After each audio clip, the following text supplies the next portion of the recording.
Hai, Assalamualaikum warahmatullahi wabarakatuh. Aku tengok sana je. Mana satu orang pandang? Aku tengok sana. Okey.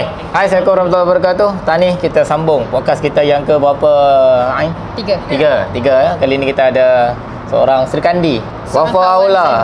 Yes. 14 tahun punya usia persahabatan kami ya. Kau jangan nak over sangat. 12 tahun. 12 tahun.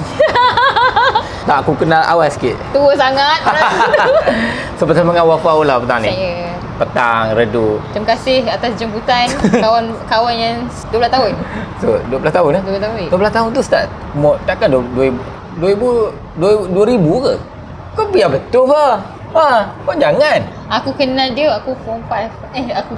Kau form 5. Tingkatan 4. Jangan kira lah. Jangan kira.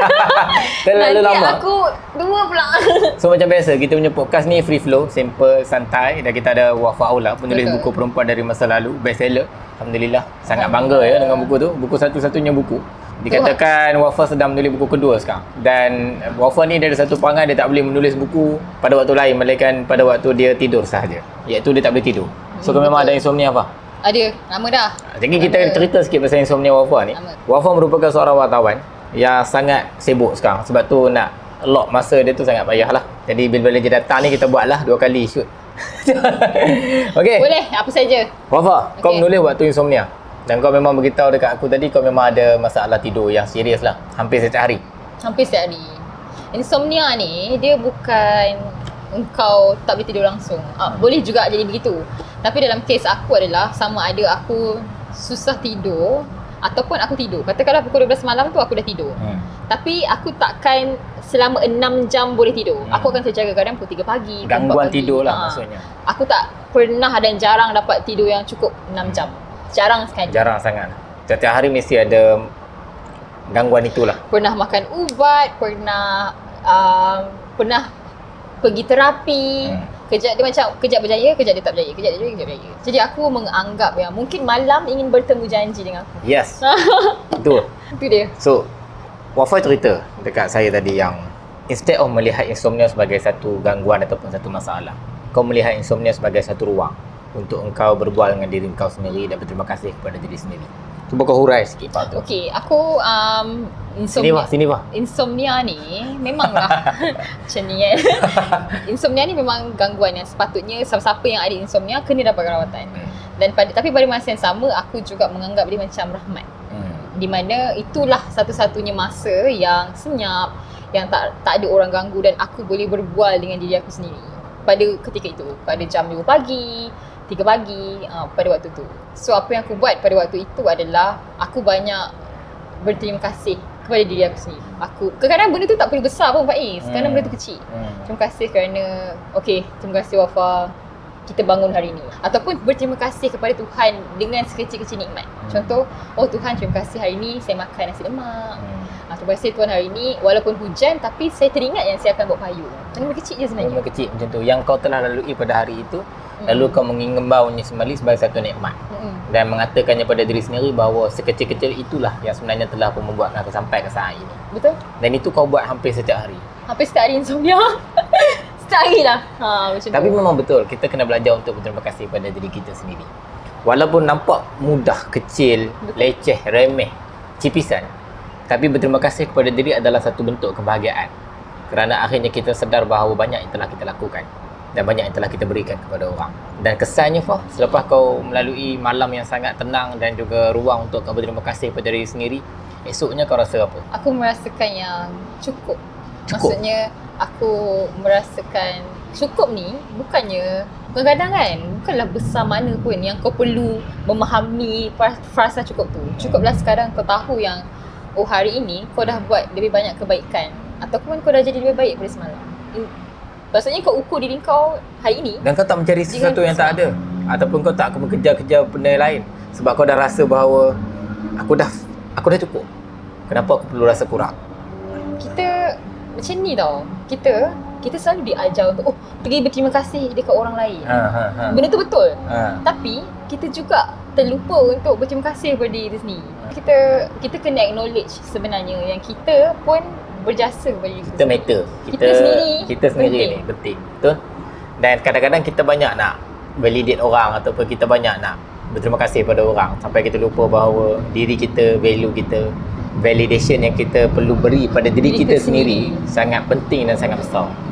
Wah, dengan hujan, dengan jam dekat sana tu, orang yang balik kerja tu, kita bercakap tentang kesibukan. Wah kan, orang balik kerja hari-hari cari cara macam mana nak balik dengan cepat. Banyak orang lalu hari-hari dengan penuh kesibukan. Tapi kau merasakan bahawa kesibukan akan membuatkan kita tak sempat untuk melihat diri kita kesedaran dalamnya. Dan kesibukan akan membuatkan kita lupa untuk berterima kasih pada diri sendiri. Banyak orang yang selesa berbual tentang orang lain kepada orang lain. Tapi tak ramai orang nak berbual tentang diri sendiri kepada diri sendiri. Sedangkan proses tu penting tau. Proses tu yang aku namakan macam jeda sementara ataupun jeda pause. Kau ubah semua. Pause. Kau ubah semua. Tadi jeda sebentar. Lepas tu kau nak jeda seketika. Sekarang ni kau jeda sementara. Kau kena pilih satu. Apa yang jeda seketika lah. Kau jeda nak belakang seketika. sama-sama. Jeda seketika ataupun take a pause. The act of just berehat, duduk dulu. Jangan buat apa-apa dalam keadaan kita sibuk. Kalau kita jam, berhenti tepi jalan, duduk, just relax, tenang. Itu adalah konsepnya itu. So pada engkau pentingnya benda tu sebab dia adalah ruang untuk kita berbual dengan diri kita sendiri. Why? Kenapa benda tu penting? setiap hari kita bangun, kita macam bekerja-kerja. Kita ada benda yang kita kena selesaikan.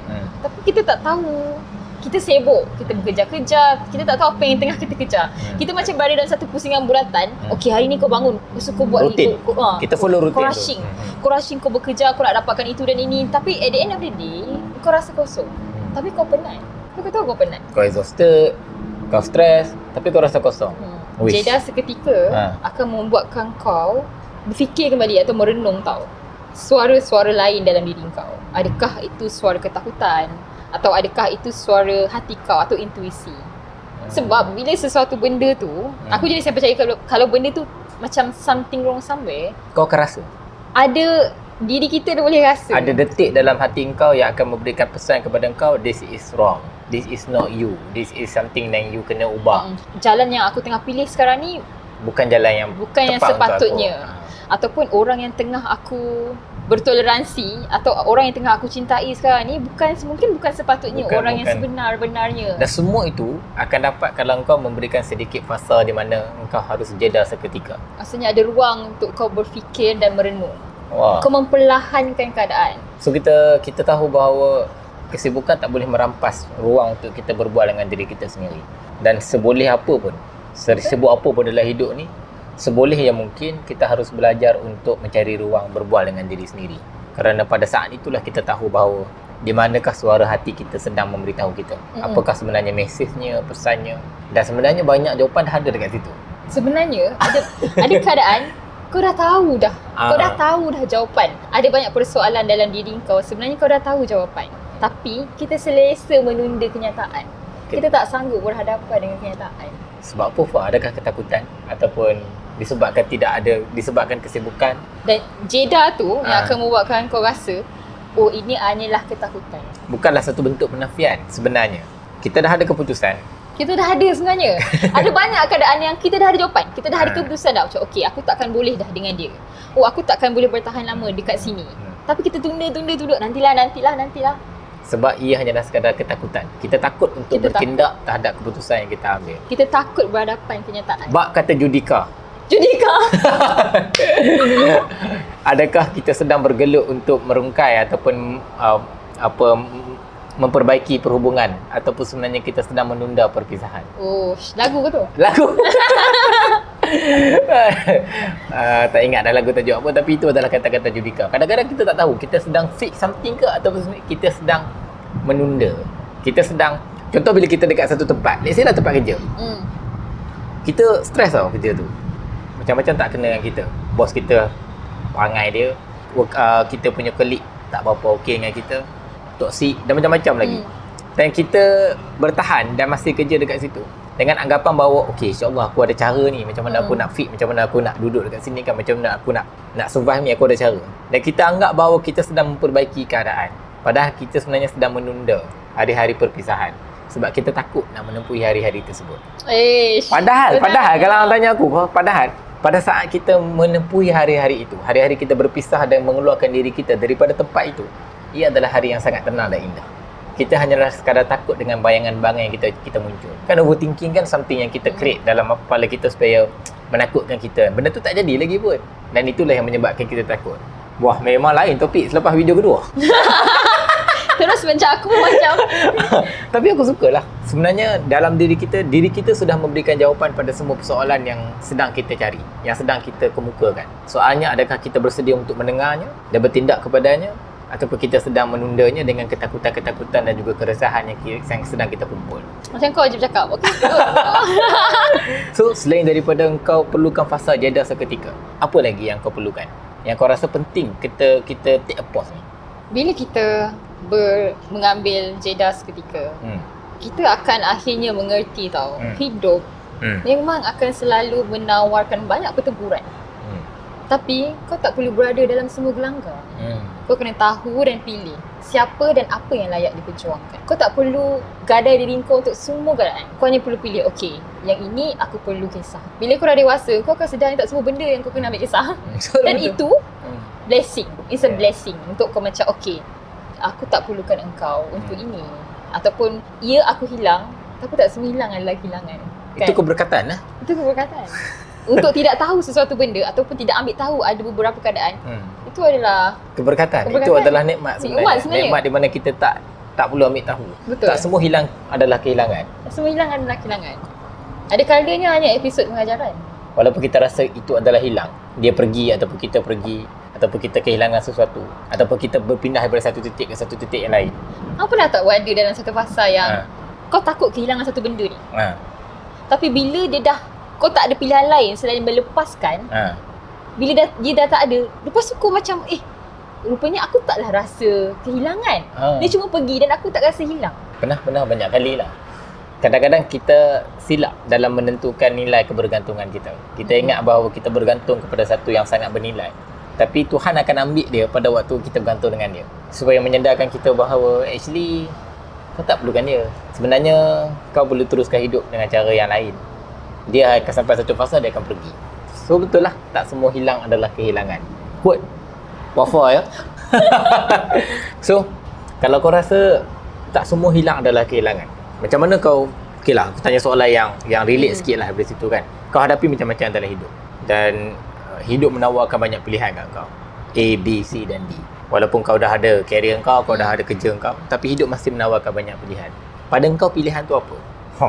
Lain sungguh soalan aku. Itulah. Aku pun macam dah tak ada ni ask kata jawapan bertaik. Bagaimana kau berurusan dengan pilihan? Bagaimana kau berinteraksi dengan pilihan? Kan macam mana kau deal dengan option, dengan pilihan-pilihan dalam hidup kau? Aku akan bertanya, adakah pilihan-pilihan itu adalah apa yang aku nak sekarang? Tapi ada kalanya pilihan-pilihan yang kau ada bukan pilihan kau yang nak. Sebenarnya bukan. Bukan pilihan yang kau nak. Kadang tak ada macam, okey, antara ini dan ini apa? Kadang macam tak dia melorongkan kau ke satu jalan yang kau hanya perlu tempuh dan baru kau faham. Macam kadang-kadang kau question tau, macam kadang-kadang kau bertanya, kenapa aku tak nak benda ni Tuhan, tapi kenapa ada? Tapi kau tempuh je. Bila kau dah tempuh dan akhirnya ada jawapan yang tak dibagi kat kau selepas kau menunggu terlalu lama. Kau kena bersabar. Ada episod yang kau tahu yang kau takkan ada jawapan sekarang, kau kena tempuh je. Betul. Kita cuma harus menunggu biar tak bekerja tanpa diganggu. Kau pernah tak berada dalam fasa yang macam, aku tak tahu ni tapi aku buat je lah? Ada, aku pernah, tapi dengan syarat aku tahu di sebaliknya ada benda yang ada keindahan di sebalik sabar.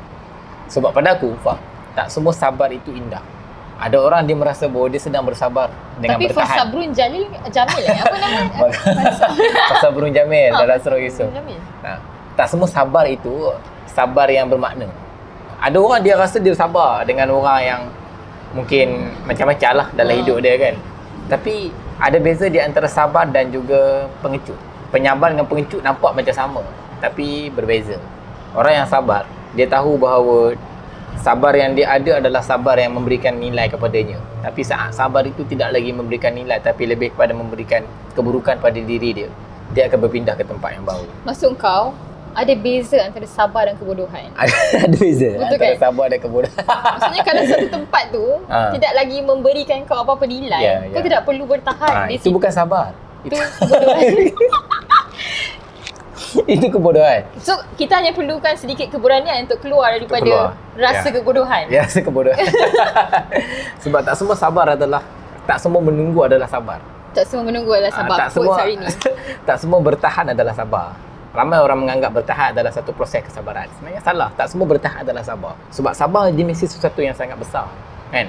Sabar diuji, kan? Tapi bila semua bertahan dikategorikan sebagai sabar, ramai orang bertahan hanya kerana dasarnya adalah kebodohan.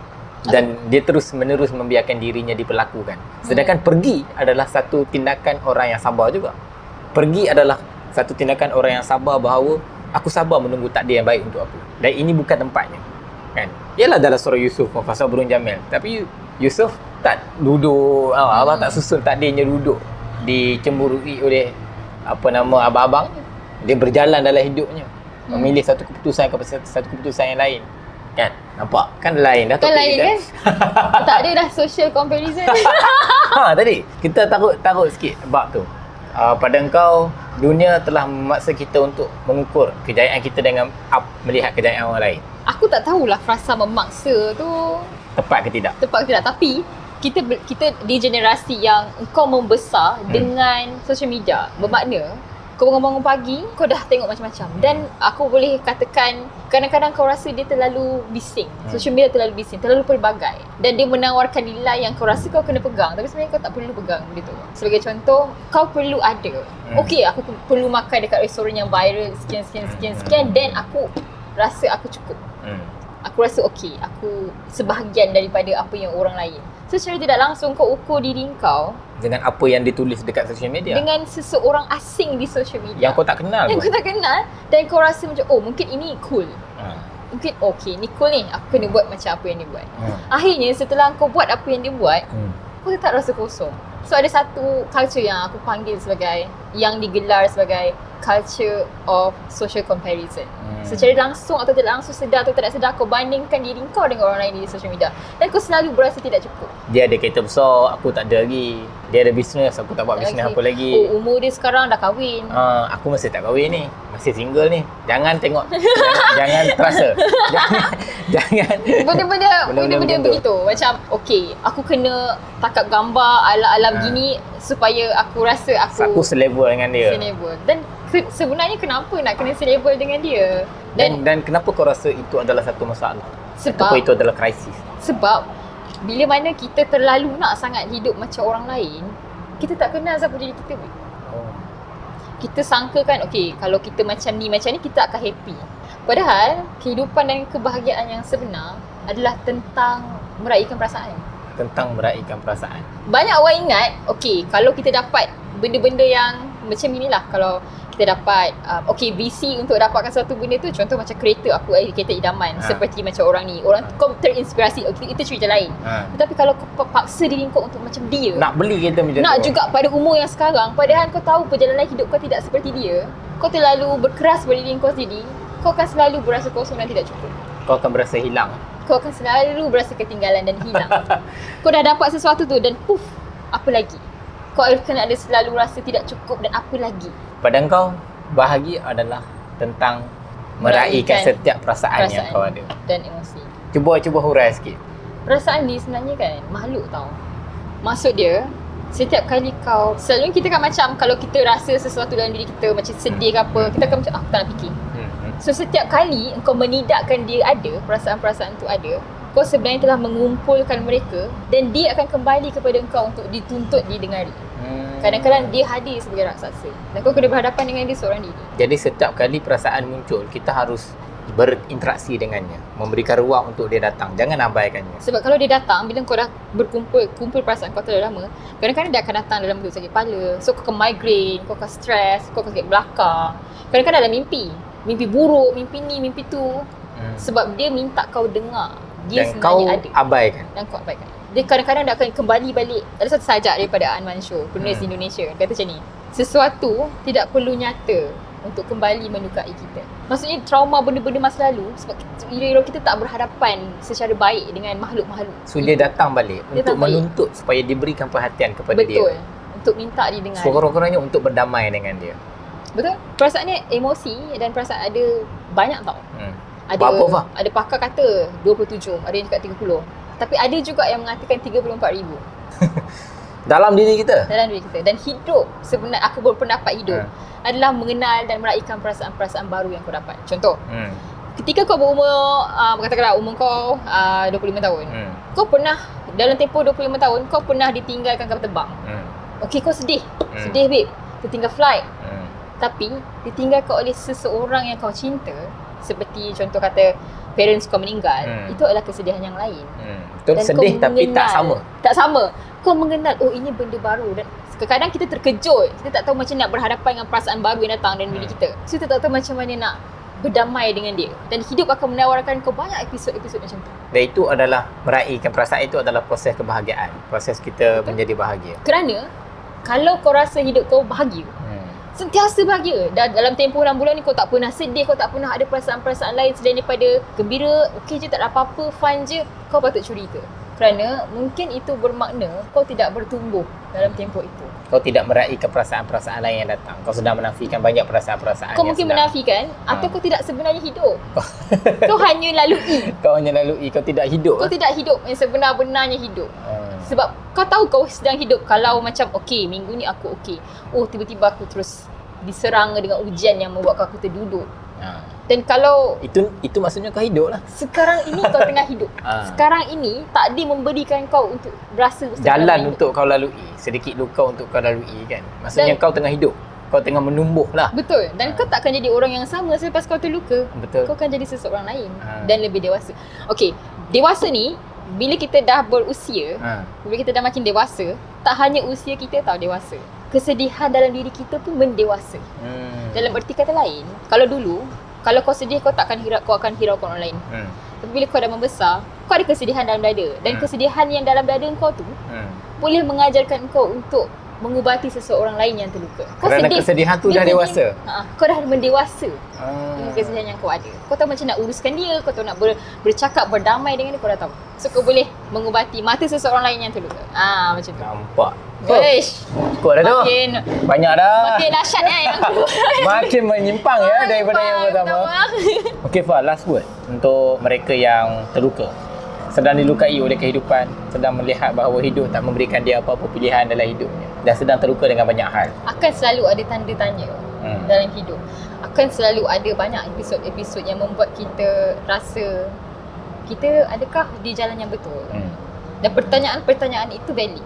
Perasaan-perasaan itu, kecurigaan, pertanyaan itu valid. Kadang-kadang ada benda yang kita hanya perlu lalui saja sebelum akhirnya bertemu kepada jawapan. Sebab setiap apa yang kita impikan ni macam doa. Ada dua benda dalam doa. Pertama adalah impian, kedua adalah harapan. Untuk sampai kepada doa yang kau dah minta tadi, kau hanya perlu berjalan. Kadang-kadang kalau kau jalan tapi kau takdir akan melorongkan untuk mendapat apa yang kau capai, takdir akan melorongkan kau ke satu jalan yang lain yang kau tak pernah sangka. Dan kau kena lalui sahaja. Dan kau kena lalui saja. Kerana saatnya kau telah berdoa, itulah saatnya kau telah menyerah untuk takdir menyusul hidup kau sampai kau dapat apa yang kau nak. Bahkan mungkin tak dapat apa yang kau nak, tapi tak dia tahu ada sesuatu yang lebih baik untuk kau sedang menanti di kemudian hari. Yalah, takdir sentiasa bekerja dalam Rahsia. rahsia. Ya. Terima kasih. Jumpa lagi. Terima kasih Wafa datang. Terima kasih. Ya Allah, kalau okey, tolong komen kat bawah, subscribe kita punya channel. Nanti kita nak jadikan komen tu sebagai bukti untuk ajak datang lagi buat podcast dengan kita. Sibuk ni orangnya. Kalau ada cadangan Mungkin cadangan tajuk silakan. Kita akan bersembang lagi. Ni tak ada tajuk ni, tajuk je berterima kasih pada diri sendiri.